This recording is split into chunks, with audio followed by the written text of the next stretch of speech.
नमस्कार, मैं हूं नम्रता पाराशर। आप देख रहे हैं खबर 24। चलिए रुक करते हैं खबरों की ओर। शहर में बिजली पानी की समस्याओं पर विधायक नरेंद्र गुप्ता ने कड़ा संज्ञान लिया है और इस संदर्भ में अधिकारियों के साथ बैठक कर निरंतर दिशा निर्देश देने का कार्य जारी किया है। विधायक नरेंद्र गुप्ता ने सेक्टर 8 में इंटरलॉकिंग टाइल के निर्माण कार्य के शुभारंभ मौके पर पहुंचे और वहां उन्होंने बिजली पानी की समस्याओं को लेकर लोगों को आश्वासन दिया। इस मौके पर उन्होंने सूरदास पार्क का भी निरीक्षण किया। आरडब्ल्यूए द्वारा विधायक नरेंद्र गुप्ता का स्वागत कर उनके समक्ष स्थानीय समस्याएं रखी गई। इस मौके पर एसीपी विनोद भी मौजूद रहे। विधायक नरेंद्र गुप्ता द्वारा सेक्टर 8 में करवाए गए विकास कार्यों को लेकर स्थानीय लोगों ने उनका आभार भी व्यक्त किया। इस मौके पर सीआईएस के नज़दीक इंटरलॉकिंग टाइल्स लगाने के निर्माण कार्य का नारियल फुड़वा कर शुभारंभ किया और बताया कि लगभग 10.25 लाख की लागत से उक्त इंटरलॉकिंग टाइल्स लगाई जाएंगी। सूरदास पार्क के जीर्णोद्धार को लेकर भी विधायक नरेंद्र गुप्ता ने स्थानीय लोगों को आश्वासन दिया कि जल्द इस उक्त पार्क के जीर्णोद्धार कार्य का व सौंदर्यीकरण का काम किया जाएगा। विधायक नरेंद्र गुप्ता ने कहा कि सीएम अनाउंसमेंट के तहत किए जाने वाले कार्यों को लेकर भी अधिकारियों को दिशा निर्देश दिए गए हैं। इस मौके पर स्थानीय लोगों द्वारा पार्क में असामाजिक तत्वों के जमघट की शिकायत करने पर विधायक नरेंद्र गुप्ता ने एसीपी विनोद से गश्त बढ़ाने की बात कही। इस पर उन्होंने आश्वासन दिया कि इस संदर्भ में संबंधित अधिकारियों से बात की जाएगी और कानून व्यवस्था और अधिक दुरुस्त की जाएगी। निश्चित ही सेक्टर 8 में सिही गांव में और सेक्टर 8 में पानी की समस्या मुझे बताई गई है। जैसे कि आपको संज्ञान में मैं पहले भी बताया था, 2 दिन पहले ही मैंने नगर निगम के सभी अधिकारियों को बुलाकर उनको सख्त आदेश दिए हैं कि पानी की समस्या मेरी जनता को ना हो। एक्शियन और एससी एक्शियन एसडीओ जेई सभी के साथ 2 घंटे की बैठक की थी। उनको सारे दिशा निर्देश दिए हैं कि अगर कहीं ट्यूबवेल ख़राब है तो इमीडिएटली ठीक कराया जाए, पानी की कोई दिक्कत ना हो, बिजली की कोई समस्या होती है तो हमारे संज्ञान में लाया जाए। और उसी कड़ी में उससे 1 दिन पहले सभी बिजली बोर्ड के अधिकारी, जिसमें एससी एक्शियंस और एसडीओ सभी को बुलाया था, उनको भी आदेश दिए हैं कि फरीदाबाद की जनता को सिर्फ बिजली कट का बहाना लगाकर, बिजली की शॉर्टेज बताकर परेशान ना किया जाए। जितनी भी जो रिपेयरिंग के काम हैं उनको तेज़ गति से पूरा करें। मुझे उम्मीद है कि माननीय मुख्यमंत्री जी की जो मंगल बुध की हमारी मीटिंग थी विधायकों की, जो उन्होंने आश्वासन दिया था कि अगले 10 दिनों में बिजली की समस्या से मुक्ति पूरी तरह से तो नहीं मिलेगी, पर इससे जो जितना बहुत ज़्यादा कट है उसमें कमी आएगी। तो मैं अपने सेक्टर 8 की जनता के जितने साथी, हमारे प्रेसिडेंट मलिक साहब हैं, अजीत नंबरदार हैं, हमारे गोल्डी बरेजा हैं, जनप्रतिनिधि के रूप में मैं आया हूँ, मेरे कार्यकर्ता हैं साथी, इनसे मैं उम्मीद करूँगा कि जो भी अगर कोई विशेष दिक्कत आती है तो वो हमारे संज्ञान में लाएँ और उनको दूर करने की जल्दी कोशिश करेंगे। सर, 1 हफ्ते में आपने लगातार 2 बड़े विभागों के अधिकारियों के साथ बैठक की है बिजली और पानी की समस्या को लेकर, लेकिन लोगों की एक शिकायत है कि अधिकारी और कर्मचारी जो है उस नज़रिए से काम नहीं करते। आपने स्वयं दुष्यंत चौटाला के समक्ष अधिकारियों की शिकायत की है, तो अब मॉनिटरिंग का स्तर किस तरह का होगा?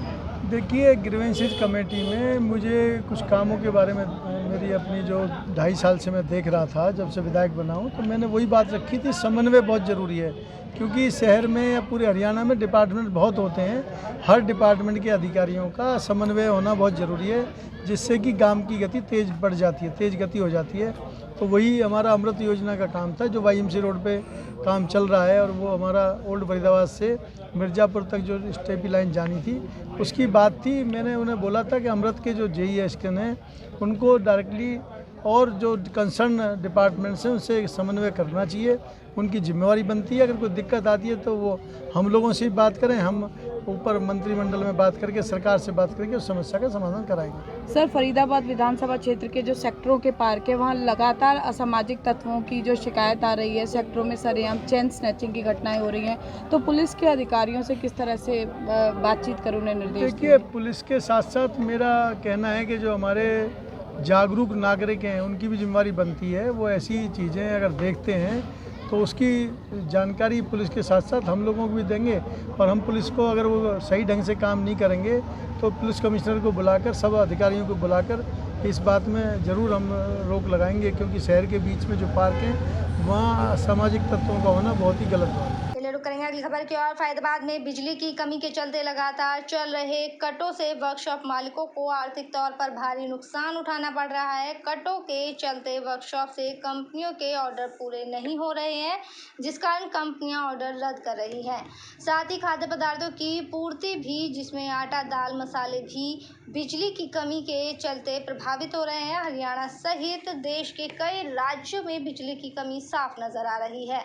बिजली की कमी के चलते तमाम शहर के उत्पादन प्रभावित हो रहा है और फैजाबाद में कंपनियों को माल बनाकर सप्लाई करने वाले वर्कशॉप बिजली के कट के चलते परेशान हो चुके हैं। करीब 3 घंटे तक रहने वाले बिजली कट से वर्कशॉप में उत्पादन पूरी तरह से नहीं हो पा रहा, जिसका असर ये हो रहा है कि जिन कंपनियों के ऑर्डर पर वर्कशॉप में माल तैयार किया जा रहा है, कंपनी को समय पर डिलीवरी नहीं हो रही है, जिसके चलते कंपनियां वर्कशॉप मालिकों के ऑर्डर कैंसिल कर रही है। कंपनियों को समय पर डिलीवरी नहीं होने का सबसे बड़ा कारण ये है कि बिजली के कट दिन में और रात में कई बार लग रहे हैं। बिजली के कट लग जाने के कारण बड़ी मशीनों को जनरेटर से चला पाना संभव नहीं है। ऐसे में वर्कशॉप में बिजली चले जाने से आधी मशीनें बंद रहती हैं और कर्मचारियों के पास करने के लिए कोई काम नहीं होता। वर्कशॉप मालिकों ने बताया कि लगातार उनको बिजली की कमी से परेशानी उठानी पड़ रही है। जब भी वो अब उसको लेकर बिजली अधिकारियों से बातचीत करते हैं तो उन्हें कोई संतोषजनक जवाब भी नहीं मिलता। के बारे में पूछो मत, दिन भर बिजली रहती नहीं है। अगर आती है 1 घंटा आती है तो फिर 1 घंटे का कट लग जाता है। सारी प्रोडक्शन पूरी डाउन हुई पड़ी है, बहुत समस्या आ रही है। किस चीज़ का काम है आपका? सर हम स्टील प्लांट के स्पेयर पार्ट्स बनाते हैं। तो काफ़ी परेशानी, कितने देर तक कट लगती है? सर कट की पूछो मत, दिन में है ना कम से कम 8-10 कट लेती है और कभी कभी तो 3-3, 4-4 घंटे का लगातार कट लेती है। कंप्लेंट करते हैं, कंप्लेंट के लिए कोई सुनवाई नहीं होती है। जेई तक कंप्लेंट करते हैं, फ़ोन नहीं उठाते हैं जी। तो काफ़ी काम पे प्रभाव पड़ता है आपको? बहुत ज़्यादा प्रभाव पड़ रहा है जी। कंपनियों से ऑर्डर कैंसिल हो रहे हैं हमारे। कंपनी वाले हमें 4 बात सुना देते हैं, दिन भर बैठ के चले जाते हैं। ऑर्डर कैंसिल हो गए, पेमेंट रोक रखी है, माल नहीं दे रहे हैं, तो हमारे घर में हमारी तकलीफ़ हो रही है काफ़ी इस वजह से। बिजली की समस्या का? सर बिजली की समस्या ही सारा जड़ है।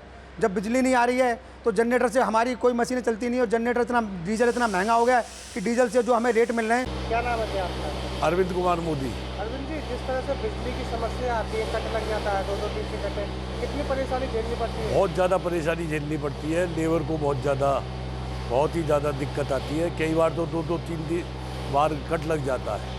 अच्छा। और कई बार तो ऐसा भी होता है कि 10 बजे जाती है और शाम को 5 बजे ही आती है। जैसे आप कभी शिकायत करते हो तो जेई पे फोन करते हैं तो कोई सुनवाई होती है? कोई नहीं सुनवाई, कोई सुनवाई नहीं कोई पहले तो फ़ोन ही नहीं उठाते, कभी फ़ोन उठा भी लेते हैं तो बहुत ज़्यादा समस्या आती है। तो बड़ी समस्या आती है। हाँ, बहुत तो ज़्यादा, लेबर रहती है, आपको परेशानी आती है? बहुत ज़्यादा परेशानी। खाली बैठे की तनख्वाह देनी पड़ती है हमको। तो काम पे प्रभाव पड़ता है? काम पे बहुत ज़्यादा प्रभाव पड़ रहा है। चलिए बढ़ेंगे अगली खबर की ओर। फैजाबाद के गांव बादशाहपुर में स्थित सीवर ट्रीटमेंट प्लांट में काम करने के लिए 2 मजदूर उतरे और सीवर में मजदूरों की जहरीली गैसों से दम घुटने से दर्दनाक मौत हो गई। बता दें कि 1 मई देर शाम की ये घटना सामने आई है, जहां मजदूर सीवर में सफाई करने के लिए उतरे थे, लेकिन दम घुटने से मजदूरों की मौत हो गई। हादसे के वक्त मजदूरों के पास बचाव का कोई भी सुरक्षा इंतजाम नहीं थे। दोनों को बचाने के लिए तीसरा मजदूर भी गया और उसकी हालत भी गंभीर बनी हुई है, जिसे निजी अस्पताल में इलाज के लिए भर्ती कराया गया। मृतकों की पहचान सचिन और मोहम्मद के रूप में हुई है। दोनों के शवों को पोस्टमार्टम के लिए सिविल अस्पताल बादशाह खान की मॉर्चरी में रखवा दिया गया है। तीसरे मजदूर नरेंद्र का फिलहाल इलाज चल रहा है। पुलिस मामले की जांच में जुटी हुई है। ये कौन है आपके? मुस्लिम जी, ये सुपरवाइजर। दूसरे का क्या नाम है? 2 है ना ये? सचिन और सचिन, और दूसरा क्या नाम है? मुस्लिम। हाँ। ये कैसे हादसा कैसे हो गया? ये पहले मैं गया था जिसमें नीचे। हाँ उसमें गैस बंद की, फिर मैं निकल गया। हाँ मैं अंदर बैठ कर जाके हाँ। उसके बाद फिर ये गए। ये कौन गए? मुस्लिम जी। हाँ जी। अच्छा,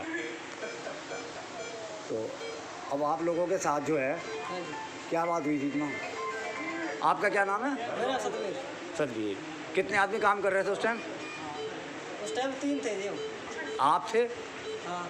और ये 2 थे, मुस्लिम जी। हाँ। और तीसरा कौन है जो QRG में है? वो नरेंद्र। वो क्या है? वो तो ऑपरेटर है जी। वो ऑपरेटर है। ऑपरेटर को भी गैस लगी है? हाँ जी। ठीक है, तुम्हारे कोई अधिकारी कोई नहीं था, सेफ्टी कुछ नहीं कर रखी थी आपने क्या? कोई नहीं था जी। चलिए रुक करेंगे अगली खबर की ओर। चांदहट थाना अंतर्गत गांव मीसा के समीप एक नवजात शिशु का शव बरामद हुआ है। शव के नीचे के हिस्से को जानवरों ने खाया हुआ था। किसानों ने खेतों पर जाते समय शव को देखा तो मामले की सूचना पुलिस को दी। पुलिस ने मौके पर पहुंचकर शव को कब्जे में ले लिया है। जिला नागरिक अस्पताल के शव गृह में शव को रखवा दिया गया है। शव की पहचान फिलहाल नहीं हो पाई है। पुलिस ने किसान की शिकायत पर अज्ञात के खिलाफ मुकदमा दर्ज कर लिया है। चांदहट थाना प्रभारी रमेश कुमार ने बताया कि गांव मीसा निवासी विजेंद्र ने पुलिस को शिकायत में कहा कि वो खेती बाड़ी करता है और वो अपने खेतों की तरफ काम के लिए जा रहा था, तभी उसे मनोज की ट्यूबवेल पर बने कमरे के पास एक नवजात शिशु का शव दिखाई दिया। शव को कुत्तों ने खाया हुआ था। पुलिस ने मामले की शिकायत के आधार पर अज्ञात के खिलाफ मुकदमा दर्ज कर लिया है। पुलिस का कहना है कि शव को जानवरों ने खाया हुआ है, जिससे शव लड़का है या लड़की इसके होने का पता नहीं चल पा रहा। शव को पोस्टमार्टम के लिए जिला नागरिक अस्पताल में भिजवा दिया गया है। शाम को कोई 3-4 बजे के करीब हमें सूचना मिली कि गांव मीसा में मनोज सनोज जगमाल गांव मीसा के ट्यूबवेल पे कोटदा के पास में एक नवजात शिशु पड़ा हुआ है, जिसका जो नीचे का हिस्सा है वो किसी जानवर द्वारा खाया हुआ है। तो इसी इत्तला पर हमारे PSI रवि कुमार को मौका पर भेजा गया तथा मैं भी मौका पर गया था और जो नवजात शिशु को हमने मॉर्चरी में रखा और उसकी 174 की कार्रवाई की हुई है। तो इसका पोस्टमार्टम कराया जा रहा है। तो इस संबंध में हमने 318 IPC के तहत बढ़ेंगे अगली खबर की ओर। कोरोना काल और भीषण गर्मी के चलते देसी फ्रिज मिट्टी से बने मटकों की भी मांग लगातार बढ़ने लगी है, लेकिन इसके साथ ही इस बार मटकों पर भी महंगाई का असर देखने को मिल रहा है। इस बार मटकों के दामों में दुगनी बढ़ोतरी दर्ज की गई है। पहले जो मटका लोगों को 50 रुपये में मिल जाता था, वो 100 रुपये में मिल रहा है। मटका विक्रेता इसे महंगाई का असर बता रहे हैं। इस बार की गर्मी ने शुरुआत में ही अपना प्रचंड रूप दिखाना शुरू कर दिया है। आलम यह है कि अधिकतम तापमान करीब 43 और न्यूनतम तापमान 24 डिग्री सेल्सियस दर्ज किया गया है। सुबह की शुरुआत होते ही सूर्य देव आग उगलने शुरू कर देते हैं। ऐसे में जब अप्रैल माह में ही ये हालत है तो मई और जून के महीने में कितनी प्रचंड गर्मी होगी।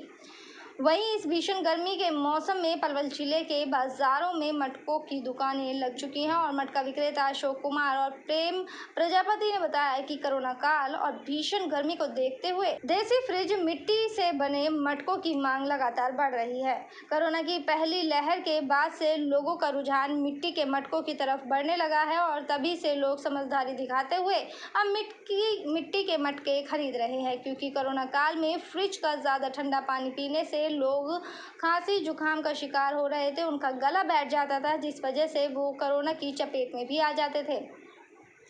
उस समय डॉक्टरों ने भी लोगों को फ्रिज का ठंडा पानी पीने के बजाय मिट्टी के मटके का पानी पीने की सलाह दी थी।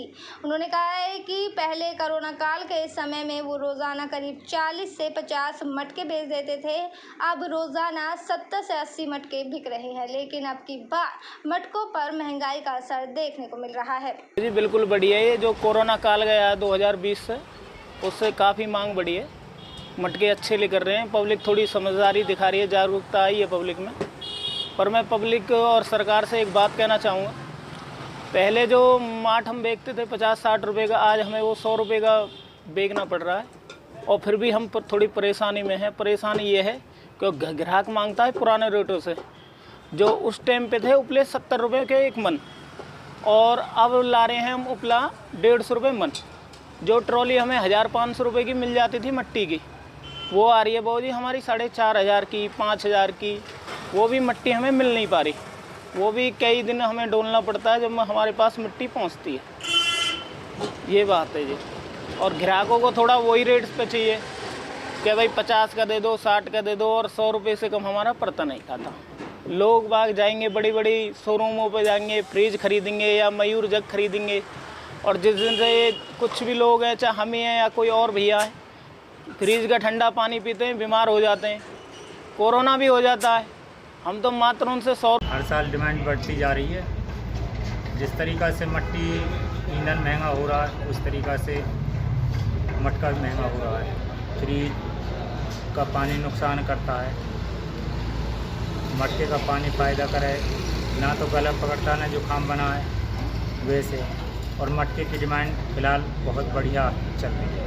ज़्यादा ठंडा पानी पीते हैं, किसी को जुकाम हो सकता है, मेनली गले में असर आता है, गले में कोई खराश हो सकती है, किसी को दर्द हो सकता है, कभी कभी इतना भी हो जाता है कि गला बिल्कुल चोक हो गया, बहुत सारे लोगों की आवाज़ बैठ जाती है ज़्यादा ठंडा पानी पीने के बाद। ये मेनली होता है जो बच्चे कई बार जोश में धूप से खेल के आए या स्कूल से आ रहे हैं धूप में, शरीर गर्म है, गर्मी से आने के बाद एकदम राहत के लिए बिल्कुल ठंडा ठंडा पानी पी लिया, उससे गले पे नुकसान मेन है, साथ में थोड़ा खांसी जुकाम ये हो सकता है, कभी कभार बुखार की बात होती है। क्या लगता है घड़े का पानी बेहतर है क्या पीने के लिए? निश्चित रूप से घड़े का पानी बेहतर है, क्योंकि घड़ा बहुत ज़्यादा ठंडा नहीं करता, तो उसमें नुकसान की गुंजाइश नहीं होती। ऐसा बहुत रेयर है कि घड़े का पानी इतना ठंडा हो जाए कि वो नुकसान कर जाए। मेरे साथ खबरों में फिलहाल इतना ही। आप बने रहिए खबर 24 के साथ। फिलहाल मुझे दीजिए इजाज़त। नमस्कार।